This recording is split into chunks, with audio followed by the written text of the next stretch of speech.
সকলকে জয় যিশু, সকলকে স্বাগত এবং ধন্যবাদ জানিয়ে প্রভুর বাক্য নিয়ে চলে আসলাম আরও একটা সুন্দর দিনে। প্রত্যেক দিনের মতন এই সময় প্রভু আমাদেরকে দিয়েছেন, সেজন্য ঈশ্বরকে অসংখ্য ধন্যবাদ জানাই। যেন এরকমভাবে আমরা প্রত্যেকটা দিন প্রভুর গৌরব করতে পারি, তার মহিমা গান, তার প্রশংসা গান করতে পারি। তিনি প্রত্যেকটা দিন আমাদেরকে ধরে রাখুক, আমরা তার শিক্ষায় যেন জীবনে এগোতে পারি। তো বন্ধুরা, তোমাদের সবাইকে স্বাগত, তোমাদের সবাইকে ধন্যবাদ দিই যে তোমরা প্রত্যেকেই প্রভুর বাক্য শুনছো, প্রভুর বাক্য পড়ো এবং প্রার্থনা করো। আর আমি বিশ্বাস করি ঈশ্বর তার সময় মতো তিনি আমাদের জীবনে কাজ করেন, আর আমরা তার জন্যই আমাদের মহান জীবিত ঈশ্বরের নামের গৌরব এবং তার প্রশংসা গান করতে পারি আর তার নামের সাক্ষ্য দিতে পারি। আর আমরা প্রার্থনা করি যেন আমরা শেষ পর্যন্ত তার নামের সাক্ষ্য দেব। তিনি আমাদের জীবনে আছেন, এই জিনিসটাই, তার এই উপস্থিতি আমাদের জীবনের জন্য সাক্ষ্য যে আমরা প্রভু যীশু খ্রিস্টকে পেয়েছি। হয়তো জগৎ তা পায়নি, জগতের সবাই তাকে গ্রহণ করে না, কিন্তু আমরা জগতে থেকে তাকে বিশ্বাস করেছি। ঈশ্বরের মহা অনুগ্রহ ঈশ্বর আমাদের উপরে দিয়েছেন, কারণ প্রভু যীশুকে মানুষ সবাই পায় না যদি না ঈশ্বরের অনুগ্রহ থাকে। প্রভু ঈশ্বর মঙ্গলময়, তিনি আমাদের অনুগ্রহ প্রদান করেছেন। সত্যি প্রভু যীশু খ্রিস্টকে ধন্যবাদ। আর তার পাশাপাশি আমরা মহান জীবিত ঈশ্বরকে, সর্বশক্তিমানকে ধন্যবাদ দিই। ধন্যবাদ দিই পিতা, প্রভু ঈশ্বর তোমাকে ধন্যবাদ দিই যে তুমি আমাদেরকে প্রেম করে প্রভু যীশুকে আমাদের জন্য দিয়েছো। সত্যি তোমাকে ধন্যবাদ দিই। তো আমরা প্রত্যেকে মিলে একত্রিত হয়ে প্রভু ঈশ্বরের গৌরব করব। একটিবার আমরা বলবো যে প্রভু তোমার গৌরব করি, তোমার প্রশংসা করি, তোমার ধন্যবাদ করি। তো চলো আজকের ভিডিও শুরু করি। আজকের যে বিষয় নিয়ে আলোচনা করব, প্রভু যিশুর 10টি গুণাবলী নিয়ে আলোচনা করব। তবে শুধুমাত্র এই গুণাবলী প্রভু যিশুর নয়, অবশ্যই আমাদের জীবনের জন্য শিক্ষা, আমাদের জীবনের চলার জন্য তা গ্রহণ করতে হবে। আর প্রভুর এই 10টি গুণাবলী অনুযায়ী আমাদেরকে চলতে হবে। এই শিক্ষা আমাদেরকে পালন করতে হবে, এই বাক্য আমাদেরকে পালন করতে হবে। তো আমরা দেখব প্রভু যীশুর সেই 10টি গুণাবলী কি কি। প্রথমত বলে দিই, প্রভু যীশু খ্রিস্টের গুণাবলী 10টি নয়। তার জন্ম হয়েছে, তিনি পৃথিবীতে এসেছেন, তিনি এই জগতে এসেছেন, সেইটাই আমাদের জীবনের জন্য প্রভু যীশু খ্রিস্টের একটা চরিত্র বলা যায়। কারণ তার পবিত্রভাবে জন্ম, তিনি এসেছেন পবিত্রতায়, তিনি পাপের মধ্য দিয়ে আসেননি। তো তিনি শুরুর থেকেই পবিত্র, তার গুণাবলী অজস্র, তার গুণাবলী অসংখ্য। কিন্তু তারপরেও আমরা বিশেষ বিশেষ 10টি গুণাবলী দেখব। তো চলো শুরু করি। প্রথম যে বিষয় বা প্রথম যদি কোনো কিছু বলি গুণাবলীর ক্ষেত্রে, প্রথম বিষয় হলো ঈশ্বরকে প্রাধান্য দেওয়া। প্রভু যীশু খ্রিস্ট তার মেন গুণাবলীগুলোই বলছি আমি। ঈশ্বরকে প্রাধান্য দেওয়া অর্থাৎ তিনি তার জীবনে সব থেকে বেশি যদি কাউকে প্রাধান্য দিতেন, অবশ্যই তা হলো পিতা ঈশ্বরকে। আমরা দেখব যোহন লিখিত সুসমাচার তার 5:19 থেকে। প্রভু যীশু এখানে তিনি বলছেন, আমি তোমাদের সত্যি বলছি, পুত্র নিজে থেকে কিছুই করতে পারে না, পিতাকে যা করতে দেখেন কেবল তাই করতে পারেন। পিতা যা কিছু করেন পুত্রও তাই করেন। পিতা পুত্রকে ভালোবাসেন, আর পিতা যা কিছু করে তা পুত্রকে দেখান। অর্থাৎ স্পষ্টই প্রমাণিত, প্রভু যীশু তিনি বলছেন যে আমি তোমাদের সত্যি বলছি, পুত্র আপনা হইতে কিছুই করতে পারে না, কেবলমাত্র পিতাকে যা করতে দেখে তাই করে। এখান থেকে প্রমাণিত তিনি তার জীবনে সর্বপ্রথম তিনি ঈশ্বরকে প্রাধান্য দিয়েছেন। ওই যে বললাম তার গুণাবলী থেকে আমাদেরকে শিক্ষা নিতে হবে, তাই হলো সর্বপ্রথম ঈশ্বরকে প্রাধান্য দাও, যা আমরা মথি তার 6:33 পাই। সর্ববিষয়ের আগে, সর্ববিষয় চিন্তা করার আগে ঈশ্বরের বিষয়ে চিন্তা করো, স্বর্গস্থ পিতার বিষয়ে চিন্তা করো, যেমনটা প্রভু যীশু করতেন। আমাদের এই জীবন আমরা পেয়েছি পিতা ঈশ্বরের থেকে, আমরা তার জন্য, আমরা বাঁচব তো তার জন্য, মরব তো তারই জন্য। তিনি আমাদের প্রাণ দেন, তিনি আমাদের প্রাণ নিয়ে নেন। তাই আমরা নিজের থেকে কোনো কিছুই করতে পারি না। যেমনটা প্রভু যীশু বলছেন, পুত্র আপনা হইতে কিছুই করতে পারে না, প্রভু যীশু বলছেন তিনি নিজের থেকে কোনো কিছুই করতেন না, পিতা তাকে দিয়ে যা করাতো তিনি তাই করতেন। একবার বোঝো, প্রভু যীশু তিনি ঈশ্বর, তিনি নিজে ঈশ্বর, অথচ তিনি নিজে বলছেন তিনি কিছু করতে পারেন না। ঈশ্বর তাকে দিয়ে যা করান তিনি তাই করেন। অর্থাৎ প্রভু যীশুর মধ্যে ঐশ্বরিক সত্তা ছিল, সেই ঐশ্বরিক সত্তা যা খ্রিস্টকে পরিচালনা করতেন। আর প্রভু যিশুর মধ্যে যখন সেই সত্তা, প্রভু যিশুই তিনি ঈশ্বর। তো এখানে তিনি যেই বাক্যের মধ্য দিয়ে আমাদেরকে বোঝাচ্ছেন, তিনি সর্বপ্রথম তার জীবনে ঈশ্বরকে প্রাধান্য দিতেন। আমরা তো সাধারণ মানুষ, আমরা তো ঈশ্বর নই, আমরা তো সাধারণ মানুষ। আমাদের ঈশ্বর একজন, তিনি তো আছেন। কাজেই আমাদের যা দরকার, আমাদের যা কর্তব্য, আমরা যেন প্রভু যিশু বা মহান জীবিত ঈশ্বরকে সর্বপ্রথম নিজেদের বিষয়ে, নিজেদের জীবনে প্রাধান্য দিতে পারি। মথি তার 6 অধ্যায় 33 পদ অনুযায়ী সেখানে কি বলছে? সেখানে এরূপ বলছে, কিন্তু তোমরা প্রথমে তাহার রাজ্য ও তাহার ধার্মিকতার বিষয়ে চেষ্টা করো, তাহা হইলে ওই সকল দ্রব্য তোমাদিগকে দেওয়া যাইবে। আমরা চিন্তা করি কিভাবে চলবো, কিভাবে পড়বো, না, ঈশ্বরের ধার্মিকতার বিষয়, ঈশ্বরের রাজ্যের বিষয়ে চিন্তা করো। ঈশ্বর আমাদেরকে দেবেন, কারণ তিনি জানেন আমাদের প্রয়োজন কোনটা। যেমনটা প্রভু যীশু খ্রিস্টের জীবনের একটা মহৎ গুণ, তিনি সর্ববিষয়ের আগে ঈশ্বরকে প্রাধান্য দিতেন। তাই তিনি বলছেন, পুত্র নিজের থেকে কিছুই করতে পারে না, ঈশ্বরকে যা করতে দেখেন তিনিও তাই করেন। 2 নম্বর বিষয় হলো প্রেম করা। প্রভু যীশু খ্রিস্ট তিনি আমাদেরকে প্রেম করেছিলেন। আমরা দেখব 1 করিন্থীয় তার 13 অধ্যায় প্রেমের বিষয় সেখানে বলা আছে।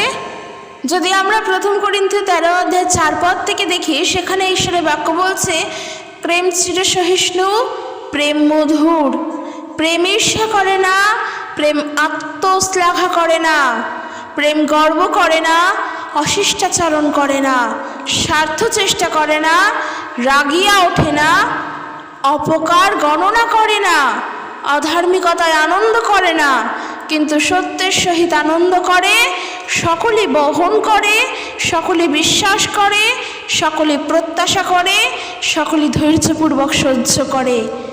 দেখো 1 করিন্থীয় 13 অধ্যায় 4 থেকে যদি 7 পদ পড়ো, তাহলে বলবো প্রভু যীশুর চরিত্র বা প্রভু যীশু খ্রিস্টের গুণাবলী আলাদা করে বোঝার বা আলাদা করে জানার কোনো প্রয়োজন নেই। 1 করিন্থীয় 13 অধ্যায় 4 থেকে 7 পদ যদি কেউ পড়ো, অবশ্যই পড়ো, তাহলে খ্রিস্টের সমস্ত স্বভাব এখানে পাবে। আর সব থেকে বড় বিষয়, ফিলিপিও তার 2 অধ্যায় 5 পদ বলছে, খ্রিস্টের সমস্ত স্বভাব, সমস্ত গুণ যেন আমাদের প্রত্যেকেরই মধ্যে হোক। কাজেই আমাদের তো অবশ্যই প্রভুর বাক্য অনুযায়ী চলতে হবে। যেমনটা আমরা আজকে দেখছি, খ্রিস্টের আরও একটি চরিত্র বা গুণাবলী প্রেম করা। তো ঈশ্বর তিনি যদি এই পৃথিবীকে প্রেমই না করতেন, যদি এই পৃথিবীকে ভালোই না বাসতেন, তাহলে তো প্রভু যীশু খ্রিস্ট তার একমাত্র প্রিয় পুত্রকে তিনি দান করতেন না। এই নরক পৃথিবী, কেন নরক পৃথিবী বলছি? কারণ ঈশ্বরের সৃষ্ট পৃথিবী সত্যি সুন্দর, তিনি সুন্দর করে পৃথিবীকে সৃষ্টি করেছেন, কিন্তু পৃথিবীতে এত মানুষের পাপ কাজ, এত মানুষের খারাপ কাজ, এত মন্দতায় ভরা, এই পৃথিবীতে এত এত রকমভাবে মানুষ খারাপের পথে দৌড়াচ্ছে, আলাদা করে আমার নিজের মনে হয় নরক দেখার দরকার নেই। কারণ বর্তমান পরিস্থিতি কোন জায়গায় দাঁড়িয়ে আছে সবাই আমরা জানি। কিন্তু সত্যিই কি ঈশ্বরের সৃষ্টি এই পৃথিবী এতই নোংরা, এতই মন্দ? না, ঈশ্বর যা সৃষ্টি করেন তা মধুর, তা সত্য, তা ভালো। কিন্তু মানুষ সেই সৃষ্ট পৃথিবীকেই আজকের খারাপ করে তুলছে, কারণ তারা ঈশ্বরের প্রেমকে জানে না, তারা প্রভু যীশু খ্রিস্টকে জানে না, তারা জানলেও তা গ্রহণ করে না। ঈশ্বর যদি এই পৃথিবীকে প্রেম নাই করতেন, তাহলে আমরা প্রভু যীশু খ্রিস্টকে পেতাম কি করে? আমরা জানি যখন তার 3 অধ্যায় 16 পদ, কারণ ঈশ্বর জগৎকে এমন প্রেম করলেন যে তার একমাত্র পুত্রকে তিনি দান করলেন। এটা একটা দান, ঈশ্বরের দান ছিল, তার প্রিয় পুত্রকে তিনি পৃথিবীতে দান করলেন। আর ঈশ্বরের যে প্রেম তা খ্রিস্টের মধ্যে ছিল বলেই খ্রিস্ট তিনি আমাদেরকে ভালোবাসলেন, তিনি আমাদেরকে প্রেম করলেন, আর সেই জন্য তিনি নিজে ক্রুশে মৃত্যুবরণ করলেন। আর তিনি প্রেম করেছিলেন বলেই আজ আমরা প্রভু যীশু খ্রিস্টকে জেনেছি, আমরাও একে অপরকে প্রেম করতে পারি। কিন্তু এই প্রেম, যেই প্রেম ঈশ্বর আমাদেরকে করেছেন, যেই প্রেম প্রভু যীশু আমাদেরকে করেছেন, তার চরিত্রের মধ্যে, তার গুণাবলীর মধ্যে একটা মহৎ গুণ প্রেম করা। এই প্রেম কিন্তু জগতের প্রেম নয়। জগতের প্রেম যদি বলো তবে বলবো সেই প্রেম শয়তানের প্রেম, কারণ শয়তানও আমাদেরকে প্রেম করে, আর সে শয়তান আমাদেরকে প্রেম করে বলেই সে নিজের দিকে আমাদেরকে টানতে চায়। যেভাবেই হোক, যেমন খারাপ মুহূর্তের মধ্যে দিয়ে হোক, যেভাবেই হোক, সেটা লোকচক্ষের কাছে ভালো হলেও সেইভাবেই সে আমাদেরকে টানতে চায়। কিন্তু ঈশ্বর যে প্রেম আমাদেরকে করেছেন তাতে আমরা অনন্ত জীবন পেয়েছি, আর সেই অনন্ত জীবনের অধিকারী হতে গেলে প্রভু যীশুকে প্রেম করতে হবে, কারণ প্রভু যীশু খ্রিস্টের মধ্যে প্রেম ছিল। তিনি প্রেম করেন, আমাদেরকে আজও তিনি প্রেম করেন। আর আমরা যখন তার কাছে কাঁদি, তার কাছে প্রার্থনার জন্য সাহায্য চাই, তিনি আমাদেরকে ভালোবেসে সেই উত্তর দেন। না হলে কি তিনি বলেন আপন শত্রুদিগকে প্রেম করিও?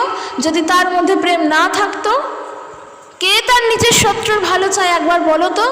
কেউ চায় না। আমি বলবো যে আজকে ও আমার জীবনের সব থেকে ক্ষতি করেছে, আমি ওর ভালো চাইতে পারি কখনো? কিন্তু দেখো, প্রভু যীশু আমাদেরকে সেই প্রেমের শিক্ষা দিচ্ছেন, আপন শত্রুদিগকে প্রেম করিও। প্রভু যীশুর এক মহৎ গুণ, তা হলো প্রেম। আর আমরা 1 করিন্থীয় 13 অধ্যায় 4 পদ থেকে 7 পদ তো পেয়ে গেলাম। প্রেম চিরসহিষ্ণু, প্রেম মধুর, প্রেম ঈর্ষা করে না, প্রেম আত্মশ্লাঘা করে না, স্বার্থ চেষ্টা করে না, গর্ব করে না, অশিষ্টাচারণ করে না, রাগিয়া ওঠে না, অপকার গণনা করে না, অধার্মিকতায় আনন্দ করে না, কিন্তু সত্যের সহিত আনন্দ করে, সকলেই বহন করে, সকলেই বিশ্বাস করে, সকলেই প্রত্যাশা করে, আর সকলেই ধৈর্যপূর্বক তা শোনে, তা সহ্য করে। ধৈর্যপূর্বক সহ্য যদি কিছু বলো, প্রভু যীশু খ্রিস্টের ক্রুশীয় মৃত্যু, ক্রুশীয় বেদনা, ক্রুশীয় যন্ত্রণা যা তিনি ধৈর্যপূর্বক সহ্য করেছিলেন, তা তিনি যদি প্রেম না হতেন, ঈশ্বরের প্রেম তিনি যদি না হতেন, তাহলে আমরা আজকের একে অপরকে প্রেম করতাম কি করে? এই প্রেম সর্বপ্রথম ঈশ্বর আমাদেরকে করেছিলেন প্রভু যীশু খ্রিস্টের মধ্য দিয়ে। আর প্রভু যীশু খ্রিস্টের মধ্যে সেই ভাব ছিল, তবে সেই ভাব আমাদেরও মধ্যে যেন হয়। প্রেমের বিষয় অনেক সময় ধরে, অনেকটা টাইম নিয়ে আলাদা আলাদা প্রচার হয়। প্রেম এতই মধুর যা ঈশ্বরের প্রেম। কাজেই প্রভু যীশু খ্রিস্টের এই গুণাবলী আমাদেরকে মনে রেখে নয়, ব্যবহার করে চলতে হবে। 3 নম্বর যে বিষয়, হয়তো আমি 10টা বলতে পারবো না সময়ের কম জন্য, যটা পারবো বলবো, যতগুলো পারবো বাকিগুলো আমি আবার আরেকদিন শেয়ার করব। 3 নম্বর যে বিষয় তা হলো নিজেকে নত করা। আর যেই নত প্রভু যীশু তিনি নিজেকে করেছিলেন। দেখো, আমরা যদি প্রথমেই দেখি লুক তার 14 অধ্যায় 11 পদ, লুক লিখিত সুসমাচার তার 14 অধ্যায় 11 পদ, সেখানে প্রভু যীশু তিনি আমাদেরকে এমন শিক্ষা দিচ্ছেন, কেননা যে কেহ আপনাকে উচ্চ করে তাহাকে নত করা যাইবে, আর যে কেহ আপনাকে নত করে তাহাকে উচ্চ করা যাইবে। প্রথমত বলি, প্রভু যীশু খ্রিস্ট তিনি নিজেকে নত করেছিলেন। তিনি নিজেকে নত করেছিলেন, নত। তিনি বিনম্র ছিলেন, তার নততা ছিল, তার নম্রতা ভাব ছিল। আর আমাদেরকেও তিনি শিক্ষা দিচ্ছেন নত হওয়ার জন্য, শুধুমাত্র ঈশ্বরের কাছে নয়, সে বিষয় পরে আসছি, কিন্তু একে অপরের কাছেও নততায় আমাদেরকে চলতে বলছে। প্রভু যীশু খ্রিস্ট তিনি তার শিষ্যদের পা ধুয়ে দিয়েছিলেন। আমরা সবাই জানি তার মধ্যে নত ভাব, নত স্বভাব ছিল। আমরা যদি লুক তার 14 অধ্যায় একটু 7 পদ থেকে পড়ি, তবে আমরা এই বিষয়টা ক্লিয়ার হব। তো দেখো, এখানে প্রভু যীশু খ্রিস্ট তিনি এক বিশ্রামবারে প্রধান ফরিসীদের একজন অধ্যক্ষের বাড়িতে আহারের জন্য নিমন্ত্রিত ছিলেন। তো তাকে নিমন্ত্রণ করা হয়েছিল তাদের সঙ্গে আহার বা ভোজন করার জন্য। তো সেখানে আমরা যদি লুক 14:7 থেকে পড়ি, সেখানে দেখো প্রভু যিশু সেখানে দেখলেন নিমন্ত্রিত অতিথিরা, যারা নিমন্ত্রিত, তারা কিভাবে নিজেরাই ভোজ সভার শ্রেষ্ঠ আসন দখল করার চেষ্টা করছে। নিমন্ত্রিতরা আসছেন, এসে সব জায়গা, মানে আমরা যেটা করে থাকি যে যখন কোথাও ঘুরতে যাই, গরম লাগে, পাখা দেখলে আগে নিচেই গিয়ে পাখার তলায় গিয়ে দাঁড়াই, তাতে কার ভালো হলো না হলো দেখার চেষ্টা করি না। ভালো চেয়ার থাকলে আগে নিজে গদি চেয়ারে বসে পড়ি, কে বসতে পারলো বা না পারলো তাও দেখার কথা ভাবি না। ভালো খাবার থাকলে আগে সেটা তুলে খাই। এই জিনিসগুলো আমাদের মধ্যে অনেকেরই রয়েছে। তো এইগুলো যদি বলবো এই ভাবগুলো খ্রিস্টের মধ্যে কিভাবে ছিল বা ছিল না, সেই বিষয়ে তিনি দৃষ্টান্ত দিচ্ছেন, আর তার থেকে আমরা সম্পূর্ণ বুঝবো। দেখো এখানে বলছে নিমন্ত্রিত অতিথিরা কিভাবে নিজেরাই ভোজের শ্রেষ্ঠ আসন দখল করার চেষ্টা করছে। তাই দেখে তাদের কাছে তিনি এই দৃষ্টান্তটি দিয়ে বললেন 8 পদ থেকে, বিয়ের ভোজে যখন কেউ তোমাদের নিমন্ত্রণ করে তখন সেখানে গিয়ে সম্মানের আসনটা দখল করে বসবে না। প্রভু যীশু খ্রিস্ট তিনি দৃষ্টান্ত দিচ্ছেন, তিনি বলছেন, শিক্ষা দিচ্ছেন, যখন বিয়ে বাড়িতে কেউ তোমাদেরকে নিমন্ত্রণ করছে তখন যেটা শ্রেষ্ঠ সেই আসনটা তোমরা দখল করে বসো না। কেন? কারণ তোমার চেয়েও হয়তো আরও সম্মানিত কাউকে সেখানে নিমন্ত্রিত করা হয়েছে। একদম তুমি মন্ত্রী বলে তোমাকে আমি আমার বাড়িতে ডেকেছি, তুমি মন্ত্রী বলে তুমি সব থেকে ভালো আসনটা কায়দা করে দখল করে বসছো। হয়তো তুমি সাধারণ একজন মন্ত্রী, আমি তোমার এই সাধারণ মন্ত্রিত্ব থেকেও, অর্থাৎ তোমার থেকেও আমি বড় বা মুখ্য কোনো প্রধান বা আরও বৃহৎ কোনো নামি দামি মানুষকে তো নিমন্ত্রিত করেছি আমার পরিবারে, তখন আমি তো তাকে ভালো স্থানটা দেওয়ার চেষ্টা করব। কিন্তু তুমি একজন মন্ত্রী হয়ে নিজের ভালো জায়গাটা যদি নিজে দখল করে বসো, তখন অপমানিত বোধ, লজ্জিত বোধ তোমাকে হতে হবে। প্রভু যীশু শিক্ষা দিচ্ছেন এখানে, কত সুন্দর বলছেন, বিয়ের ভোজে যখন কেউ তোমাদেরকে নিমন্ত্রণ করে তখন সেখানে গিয়ে সম্মানের আসনটা দখল করে বসবে না, কারণ তোমার চেয়েও হয়তো আরও সম্মানিত কাউকে সেখানে নিমন্ত্রিত করা হয়েছে। তা করলে যিনি তোমাদের উভয়কেই নিমন্ত্রণ করেছেন, অর্থাৎ মালিক, তিনি এসে তোমাদেরকে বলবেন, একে তোমার জায়গাটা ছেড়ে দাও। এই যে লাইনটা শুনছো, এনাকে তুমি তোমার জায়গাটা ছেড়ে দাও। তুমি মন্ত্রী, তখন তোমার অপমানিত বোধ হবে যে তুমি মন্ত্রী হয়েছো, অথচ সে এসে তোমাকে বলছে তুমিও নিমন্ত্রিত, জায়গাটা ছেড়ে দেওয়ার জন্য। তখন লজ্জিত বোধ, অপমানিত বোধ তুমি হবে। প্রভু যীশু বলছেন তখন তুমি লজ্জায় পড়বে, কারণ তোমাকে সবচেয়ে নিচু জায়গায় বসতে হবে। 10 পদে বলছে, কিন্তু তুমি যখন নিমন্ত্রিত হয়ে যাও সেখানে গিয়ে সবচেয়ে নিচু জায়গায় বসবে। যিনি তোমায় নিমন্ত্রণ করেছেন তিনি এসে এরকম দেখে তোমায় বলবেন, বন্ধু এসো এই ভালো আসনে বসো। তখন নিমন্ত্রিত অন্য সব অতিথিরা তোমাকে সম্মান করবে এবং তোমাকে সবাই দেখবে। তাই জন্য 11 পদে বলছে, যে কেউ নিজেকে সম্মান দিতে চায় তাকে নত করা হবে, আর যে নিজেকে নত করে তাকে সম্মানিত করা হবে। এই ভাব প্রভু যিশুর মধ্যেও ছিল, সেই জন্য তিনি তার ক্রুশীয় মৃত্যুর সময় নিজেকে নত করেছেন, কিন্তু তিনি 3 দিন বাদে পুনরুত্থিত হয়ে এখন ঊর্ধ্বে রয়েছে। আর সেই ভাব আমাদের মধ্যেও থাকবে, কারণ আমরা খ্রিস্টের, প্রভুতে চলছি। ভালো জিনিসটা দেখে লোভ আমারও হচ্ছে, তোমারও হচ্ছে, ভালো জিনিসটা তোমারও প্রাপ্য, তা দেখে তুমিও চাইছো, কিন্তু তার মানে এই নয় যে তুমি ওই ভালো জিনিসটা দখল করবে। এগুলোকেই বলে নততায় স্বভাব, এগুলোকেই বলে নত হয়ে চলা। ভালো জিনিসটা ছেড়ে দাও, তাতে তুমি যদি না পাও তো না পাবে, তুমি যদি না পাও তাতে না পাবে, কিন্তু তুমি তার জন্য ভালোটা রাখো। এই যে একে অপরের জন্য ভালোবাসা, এটা হলো খ্রিস্টের বা ঈশ্বরের ভালোবাসা, যা কিনা জগতে নেই। জগতেই শিক্ষা দিতে চাও, সে বলবে, ও তার মানে তুমি নিজের ভালোটা ছেড়ে দিলে আর তুমি কিছু পেলে না, সেটা কি খুব ভালো হলো?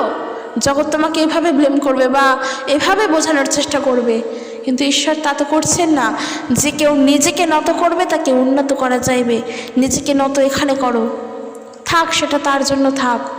বরং হয়তো দেখা গেল ঈশ্বরের করুণা থাকলে সেখানে তুমি নিজেকে নত করলে বলে সেই মানুষটাই তোমাকে এসে উন্নত জায়গায় স্থান দিল বসার। এই যে প্রভু যে বলছেন, এখানে শিক্ষা তিনি দিলেন যে তুমি যদি সেখানে গিয়ে নিচু জায়গায় বসো, দেখবে যে তোমাকে নিমন্ত্রণ করেছে সেই এসে তোমাকে বলছে, বন্ধু এখানে এসে বসো, এটা ভালো স্থান, এটা ভালো জায়গা। তখন তোমাকে সবাই সম্মান করবে, তখন সবাই তোমাকে বলবে হ্যাঁ হ্যাঁ এখানটা এসে বসো। দেখবে তখন তোমাকে ভালো করে বসার জন্য আরও জায়গা ছেড়ে দিচ্ছে। নিজেকে নত রাখো। খ্রিস্টের এই গুণ ছিল, সেই গুণ আমাদেরকে রাখতে লাগবে। হিংসা করে, মারামারি করে, যুদ্ধ করে কিছুই পাওয়া যায় না। নিজেকে নত রাখো, ঈশ্বর আমাদেরকে উন্নত করবেন। আর একটা বিষয় মাথায় রাখবে, প্রভু যিশুতে চলছি নিজেকে নত করেই, কারণ খ্রিস্টের মধ্যে নত ভাব ছিল। তাতে যদি নিজের সমস্যা হয় তাতে হোক, কিন্তু মানুষকে আমরা সুযোগ দেব, মানুষকে আমরা সাহায্য করব, একে অপরকে আমরা প্রেম দেখাবো। এমন করে চলবো না যে আমার জন্য 5 জন কষ্ট পাবে বা আমার কোনো কাজের জন্য 5 জনের সমস্যা হবে, বরং 5 জনের জন্য যদি আমাকে সমস্যা পড়তে হয় তাও আমরা পড়তে রাজি হব, কারণ প্রভু যিশুও তাই করেছিলেন। কিন্তু আমাদের নিজেদের জন্য যেন কাউকে সমস্যায় আমরা না ফেলি, বরং তাদের জন্য ভালো স্থান আমরা অবশ্যই দেওয়ার চেষ্টা করব। এর পরের যে বিষয় তা হলো নিজেকে শূন্য করা। নত করা এবং শূন্য করা অনেকটা কাছাকাছি হলেও নত করা থেকে আমরা নিজেরা শিক্ষা পেলাম, শূন্য করা থেকেও পাবো। কিন্তু খ্রিস্টের যে প্রধান গুণ ছিল, তিনি নিজেকে শূন্য করেছিলেন। তো আমরা দেখব ফিলিপিও তার 2 অধ্যায় 6 পদ আর 7 পদ যদি দেখি, সেখানে দেখো প্রভু যিশুর বিষয়ে কি বলছে। ঈশ্বরের স্বরূপ বিশিষ্ট থাকিতে তিনি ঈশ্বরের সহিত সমান থাকা ধরিয়া লইবার বিষয়ে জ্ঞান করিলেন না, কিন্তু আপনাকে শূন্য করিলেন, দাসের রূপ ধারণ করিলেন, মনুষ্যদের সাদৃশ্যে জন্মিলেন। খ্রিস্ট তার গুণাবলী যদি বলি, তিনি নিজেকে শূন্য করিলেন। তিনি যে ঈশ্বর ছিলেন, তিনি যে ঈশ্বরের পুত্র, এই যে তিনি ঈশ্বরের পুত্র, তার জন্য তো তাকে ঈশ্বরের সহিত সমান থাকতে হয়, অর্থাৎ ঈশ্বরের সাথে তিনি সমান, অর্থাৎ ঈশ্বর যেমন তিনিও তেমন, কারণ তিনি ঈশ্বরের পুত্র। কিন্তু এই যে তিনি ঈশ্বরের সহিত সমান থাকবে, এই বিষয়টা তিনি জ্ঞান করলেন না। তিনি নিজেকে শূন্য করলেন, তিনি নিজেকে পূর্ণ থেকে শূন্য করলেন। যদি আমরা ফিলিপিও তার 2 অধ্যায় পড়ি 5 পদ থেকে, আমরা সেখান থেকে পড়লেও প্রভু যীশু খ্রিস্টের চরিত্র বা গুণাবলী বা ক্যারেক্টার পেয়ে যাব। 1 করিন্থীয় 13 অধ্যায় যদি 4 থেকে 7 পদ পড়ি তাহলেও পাবো। ফিলিপিও তার 2 অধ্যায় যদি আমরা 5 থেকে 11 পদ পর্যন্ত পড়ি তাহলেও পাবো। তিনি ছিলেন ঈশ্বর, তার বাসস্থান স্বর্গের সিংহাসনে, আর তিনি সেই স্বর্গের সিংহাসন ছেড়ে কোথায় জন্মগ্রহণ করলেন? এক গোয়াল ঘরে, এক হতদরিদ্র ছুতুরের পরিবারে, যার কানাকড়িটুকুনিও নেই। তিনি ছিলেন রাজা, তিনি সেই রাজার থেকে তিনি নিজেকে দাসে পরিণত করলেন, মনুষ্যের সাদৃশ্যে তিনি জন্মিলেন, তিনি মানুষের মতন হয়ে জন্মগ্রহণ করলেন, তিনি নিজেকে দাসের রূপ ধারণ করলেন। এই যে তিনি শূন্য করলেন নিজেকে, এই হলো প্রভু যীশু খ্রিস্টের এক অতুলনীয় গুণ বা চরিত্র, যার কোনো তুলনা হয় না, যা হয়তো প্রশংসার ঊর্ধ্বে। হয়তো আমরা এই সাধারণ মানুষ, এই সাধারণ মুখ দিয়ে এই প্রশংসা করতে পারি না, এতই পবিত্র। যিনি শূন্য করলেন নিজেকে, যিনি নত করলেন, যিনি রাজার সিংহাসন ছেড়ে গোয়াল ঘরে জন্মগ্রহণ করলেন, খ্রিস্টের গুণাবলী। আর আজকের আমরা কতই প্রভুর থেকে অনুগ্রহ পেয়ে আজ আমরা কতই ধন্য হয়েছি যে সেই ঈশ্বরকে আমরা জেনেছি, সেই প্রভু যীশু খ্রিস্টকে আমরা জেনেছি। আমাদের আর কিসের চিন্তা তাহলে? কি মৃত্যুর পরের চিন্তা করছি না মৃত্যুর আগের চিন্তা করছি? খাদ্যের বিষয় চিন্তা করছি, পানীয়র বিষয় চিন্তা করছি? ঈশ্বরের বাক্য বলছে সর্বপ্রথম তাহার রাজ্যে, তাহার ধার্মিকতার বিষয়ে চেষ্টা করো। তাহলে যেখানে প্রভু যীশু আমাদের সাথে আছে, আমাদের আর কিসের চিন্তা থাকে? কিসের চিন্তা করি? সাধারণ জীবনের চিন্তার কথা বলছি না, যে জীবনে চলতে গেলে যে এই সমস্যার সম্মুখীন হয়ে ছোট ছোট বিষয়ে চিন্তা করি না। মৃত্যুর পরের জন্য কি চিন্তা করি? করব না। প্রভু যিশুকে আমরা পেয়েছি, তিনি নিজেকে শূন্য করেছেন। দেখো এখানে বলছে, 7 পদে বলছে, কিন্তু আপনাকে শূন্য করিলেন, দাসের রূপ ধারণ করিলেন, মনুষ্যদের সাদৃশ্যে জন্মিলেন এবং আকার প্রকারে মনুষ্যবৎ প্রত্যক্ষ হইয়া আপনাকে অবনত করিলেন। তিনি নিজেকে অবনত করেছেন। মানুষ উন্নত হতে চায়, আর প্রভু যিশু তিনি নিজেকে উন্নত থেকে অবনত করেছেন। কি বলবো তাকে? বোকা? তার বুদ্ধি নেই? তিনি বোকা আর সেই জন্য তিনি মার খেয়েছেন, এই বলবো? ঈশ্বরকে তুমি বোকা বলছো, নাকি ঈশ্বর বুদ্ধিহীন? কোনটা বলবো? কোনোটাই বলবো না। তার চরিত্র, তার স্বভাব দেখো এখানে, তিনি উন্নত থেকে নিজেকে অবনত করেছেন। আর একজন সাধারণ মানুষ হয়ে আমরা নিজেকে পারি না অবনত করতে। অ্যাকচুয়ালি প্রকৃতপক্ষে কিন্তু আমাদের কিছুই নেই জানি আমরা গর্ব করব বা উন্নত করব, কিছুই নেই গর্ব করার মতো। বলতে পারবো না আমার 5 তলা বিল্ডিং, আমি সারাটা জীবন আমার মৃত্যুর পরেও ওই বিল্ডিং নিয়ে আমি চলে যেতে পারবো। যদি এটা করতে পারতাম তাহলে আমাদের গর্ব করার মতন কিছু ছিল, কিন্তু মৃত্যু হয়ে গেলে আর আমাদের কিছুই থাকে না। অ্যাকচুয়ালি প্রকৃতপক্ষে গর্ব করার মতন কিন্তু কিছুই নেই, তারপরেও আমরা নিজেদেরকে অবনত করতে পারি না। উন্নত দেখতে চাই, ফুলে ফেঁপে উঠতে চাই। প্রভু যীশু খ্রিস্ট তিনি নিজেকে উন্নত থেকে অবনত করেছেন। তিনি নিজেকে শূন্য করেছিলেন। শূন্য, নত তো করেছিলেন আলাদা বিষয়, নিজেকে শূন্য করেছিলেন। আমরা তার নত ভাব যখন তিনি রয়েছেন তখন দেখেছি, যখন তার কাজকর্ম হচ্ছে, তার সেবা কার্য হচ্ছে তখন দেখেছি, যখন তিনি ক্রুশে মৃত্যুবরণ করে নিলেন তখন দেখেছি। কিন্তু তার শূন্য, তার নিজেকে শূন্য করে নেওয়া আমরা দেখেছি তার জন্মের সময়। আর সেই জন্যই বলছে যে, কিন্তু আপনাকে শূন্য করিলেন, দাসের রূপ ধারণ করিলেন, মনুষ্যদের সাদৃশ্যে জন্মিলেন। মহান জীবিত ঈশ্বরের গৌরব হোক, তিনি সত্যি মহান। এরপর 5 নম্বর যে বিষয় বলবো তা হলো, তিনি নিজেকে দেখানোর জন্য কিছু করতেন না। আর এই বিষয়ে আমরা প্রত্যেকে জানি, তিনি নিজেকে দেখানোর জন্য কিছু করতেন না বলেই হয়তো তিনি নিজেকে ঈশ্বর বলে কখনো প্রমাণ করেনি। আর আজকের যা নিয়ে মানুষের মধ্যে এত তর্ক, এত বিতর্ক, এত চিন্তা, এত ভাবনা, এত সমালোচনা, যে প্রভু যীশু খ্রিস্ট নিজেকে তো কোথাও ঈশ্বর বলে দাবি করেনি, মানুষ এই নিয়ে এত সমালোচনা করে। কিন্তু অ্যাকচুয়ালি প্রকৃতপক্ষে তিনি নিজেকে দেখানোর জন্য কিছুই করতেন না। আর সেই জন্য তিনি শিক্ষাও দিচ্ছেন, লোক দেখানো ধর্মকর্ম করিও না, কপটীদের ন্যায় তোমরা ধর্মকর্ম করো না। আর সেই অনুযায়ী ঈশ্বরের চোখে ধার্মিক হয়ে ওঠার জন্য তিনি আমাদেরকে এও শিক্ষা দিচ্ছেন, সেই 2জন মানুষের প্রার্থনার মতো। একজন প্রার্থনা করছে ঊর্ধ্বে তাকিয়ে, ঈশ্বরের নামের গৌরব করে বলছে, আমি তোমাকে 3 বেলা আমি তোমার কাছে প্রার্থনা করি, তোমাকে দশমাংশ দিই, তোমার জন্য সব করি, তুমি আমাকে আশীর্বাদ করো। আর আরেকজন প্রার্থনা করছে, প্রভু তোমার দিকে তাকানোর মতো যোগ্য ব্যক্তি আমি নই, তোমার দিকে মুখ তুলে আমি তাকাতেও পারি না। সেই জন্য তিনি যেমন নিজেকে নত করেছিলেন, নিজেকে শূন্য করেছিলেন, লোক দেখানোর জন্য কিছু করতেন না, আমরাও প্রভুকে দেখানোর জন্যই সব করব, লোক দেখানোর জন্য নয়। অনেকে আছে যারা খ্রিস্টতে চলছে, তারা হাতে বাইবেল নিয়ে ঘোরে, আর সে বাইবেল হাতে থাকে যাতে লোকে দেখে বলতে পারে সে খ্রিস্টান। তবে যদি কারোর ব্যাগে থাকে সেটা আলাদা বিষয়, কিন্তু লোককে দেখানোর জন্য হাতে নিয়ে ঘোরা, সেটা লোককে দেখানোর জন্য।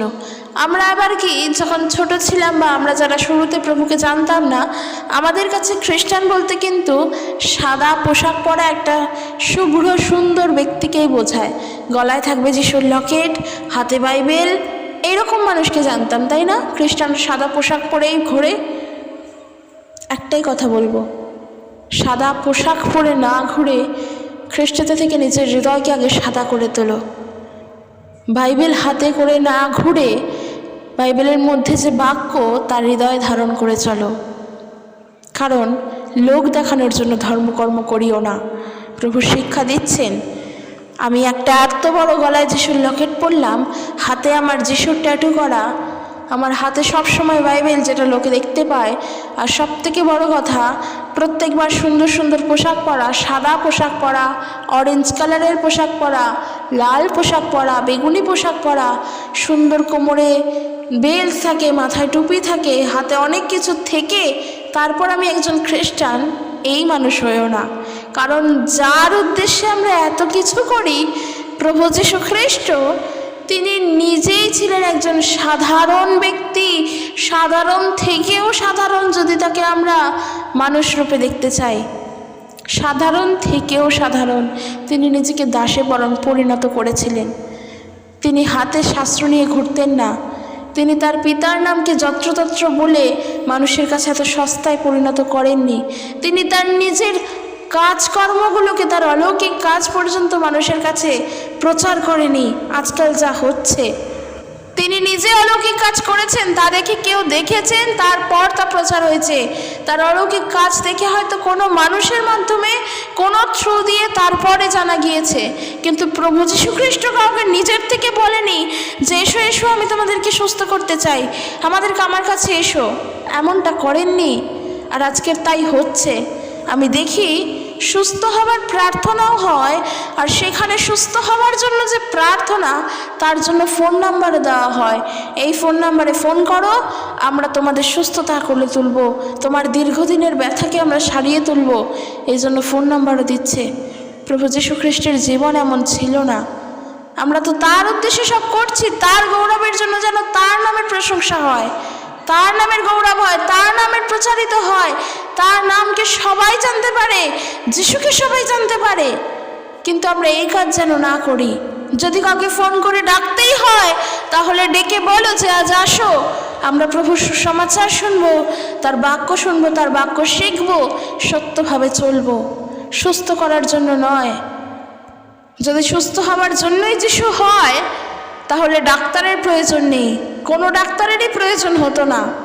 যদি শুধুমাত্র সুস্থ করার জন্যই প্রভু যীশু, তাহলে আজকের যদি একটা অনেক অনেক অসুস্থ রোগীও প্রভু যীশুকে জানতে পারে, সে ওই 1 মিনিটের মধ্যে সুস্থ হয়ে যেত।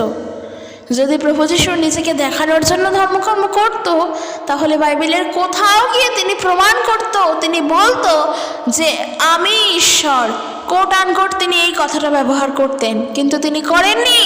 কিন্তু তিনি যে ঈশ্বর, তার প্রমাণ তিনি করেছেন। বাক্যের থেকেই আমরা পাই, ডাইরেক্ট পাই না, কিন্তু ইনডাইরেক্টলি তিনি অনেকবার বলেছেন তিনি ঈশ্বর। তাকে বুঝতে হবে।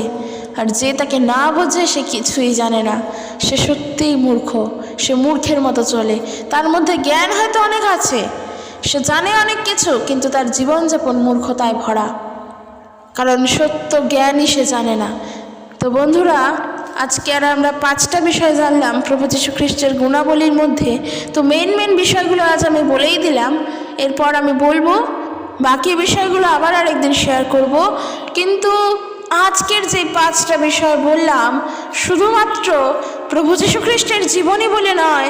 ফিলিপিও তার 2:5 ঈশ্বরের বাক্য বলছে, যীশু খ্রিস্টতে যে ভাব ছিল, তাহা তোমাদের গতেও হোক। সব কটা ভাব যেন আমাদের মধ্যে হয়। এই 5টা ভাব যেন আমরা নততায়, নিজেকে শূন্য করে, নম্রতায় ঈশ্বরকে প্রাধান্য দিয়ে সর্বপ্রথম জীবনে চলতে পারি। আর সেই জন্যই বললাম, বাক্য শুনলে হবে না, বাক্যে কার্যকারী হয়ে উঠতে হবে, বাক্যকে প্রাধান্য দিয়ে চলতে হবে। আর নিজের জীবনে সর্বপ্রথম ঈশ্বরকে প্রাধান্য দিতে হবে, যে ঈশ্বর যা আমাদের জীবনকে দিয়েছেন। তো চলো, ঈশ্বর তার আপন বাক্যে প্রত্যেককে আশীর্বাদ যুক্ত করুক। সকলে সুস্থভাবে থাকো, আর ভালো লাগলে অবশ্যই শেয়ার করো ভিডিওটি। জয় যিশু, প্রেজ দ্য লর্ড।